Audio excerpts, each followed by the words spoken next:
Linda, tell me about the protest today and why you're marching through Dublin and in Cork.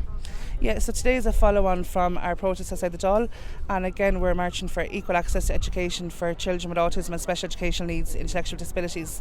Shortly after our last protest, the Minister released a statement reminding schools and patrons of their responsibilities under the Admissions Act to have places for children, and we're trying to remind the Minister that it's not simply of places, we need to ensure that we have appropriate places.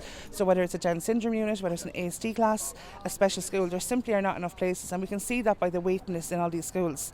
But we also need to ensure that the teachers in these schools are adequately trained in special education, that they have an understanding of disabilities, and that they are resourced and given the time to put together different individual education plans. So we've spoken like with the ASDI, for example, and the vast majority of their members want to have extra training in special education needs.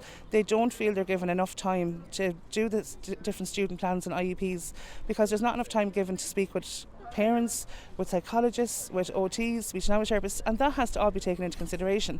So it's like we feel as a campaign that often there's like a sticky plaster put over a gaping wound, and unless you're going to include all the different people, so whether it's the teacher units, parents and the schools, and come up with a cohesive plan, so like you can roll out different pilot schemes, but unless you're going to roll out a national training programme for teachers, it's never going to work. And it's our children who are being failed at the end of the day.